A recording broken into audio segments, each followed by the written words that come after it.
Behind the veil, the Dublin and Monaghan bombings, a dark conspiracy unraveled. May 17, 1974, a sunny Friday evening in Ireland. The streets of Dublin pulse with the rhythm of rush hour, and the quiet border town of Monaghan hums with ordinary life. Then, in a flash, chaos erupts.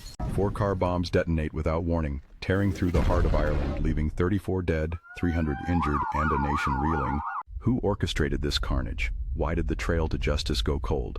And what shadowy forces might have pulled the strings behind the deadliest attack of the Troubles? Step with me into the fog of history, where truth is buried under layers of deception, and the Ulster Volunteer Force's bloody handprint is only part of the story. The day the sky fell, it's 5:30 p.m. in Dublin, May 17, 1974. The city is alive with workers heading home, shoppers bustling through the streets, and families preparing for the weekend. Parnell Street, Talbot Street, and South Leinster Street, 3 arteries of the capital, are packed. A bus strike has forced even more people onto the pavements, unaware that death is ticking closer. Then, in a span of just 90 seconds, 3 car bombs explode in a coordinated symphony of destruction. The blasts are so precise, so devastating, that an Irish Army bomb disposal expert later marvels at their craftsmanship. 100% of each bomb's payload detonates, shredding everything in its path. Glass shatters, buildings crumble, and screams pierce the air.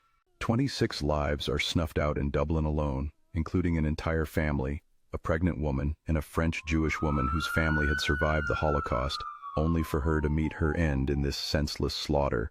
90 minutes later, 130 miles north in Monaghan, a 4th bomb rips through a pub, claiming 7 more lives.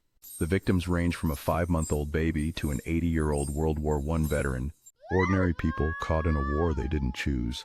The Ulster Volunteer Force, UVF, a loyalist paramilitary group from Northern Ireland, would not claim responsibility until 1993, nearly 2 decades later, but the whispers began immediately.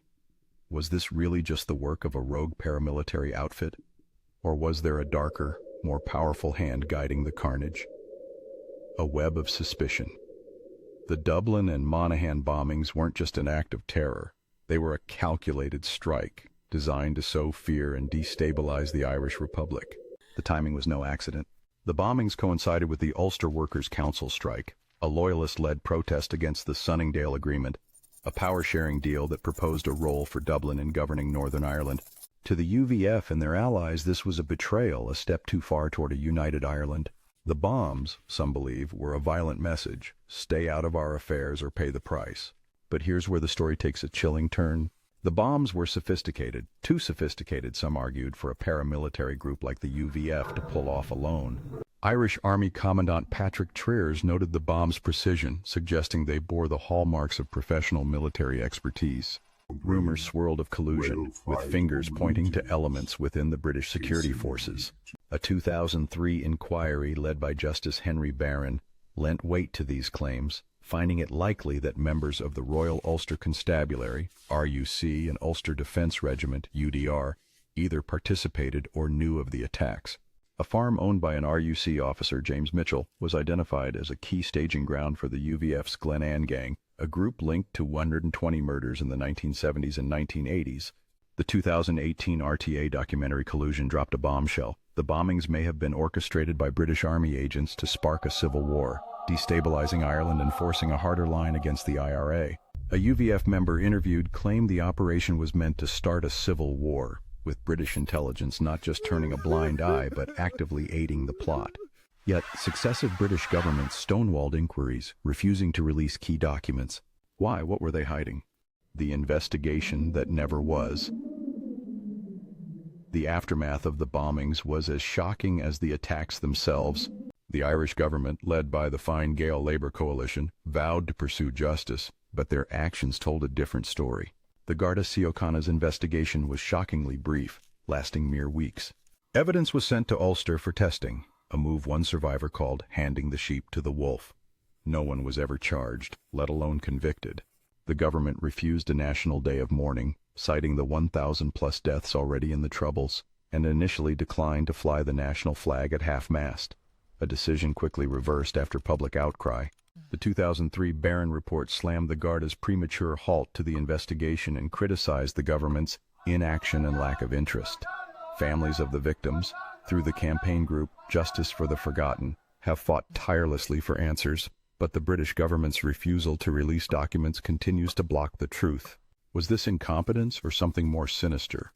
Were Irish authorities complicit in a cover-up or simply overwhelmed by the scale of the tragedy? A call to uncover the truth.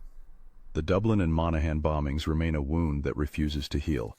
Survivors like Sandra O'Brien, who lost her sister and two young nieces, still attend memorials, haunted by unanswered questions. Why was the investigation stopped so quickly, she asks. Why did they send the evidence to Ulster?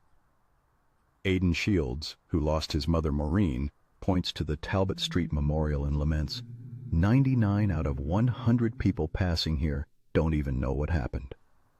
If you're as gripped by this mystery as I am, join us at Behind the Veil on YouTube, where we dive deeper into the secrets history tries to bury. Hit that subscribe button at https://www.youtube.com, all at Behind Veil Truths, and stay with us as we chase the truth through the shadows. The shadow of collusion. Let's pull back the curtain further. The UVF's belated admission in 1993 came only after an ITV documentary named them as the culprits in alleged British security force involvement. David Irvine, a UVF member jailed for explosives possession in 1974, dismissed collusion claims as sheer unadulterated nonsense, pointing to the 240 UVF members imprisoned at the time as proof of no widespread conspiracy.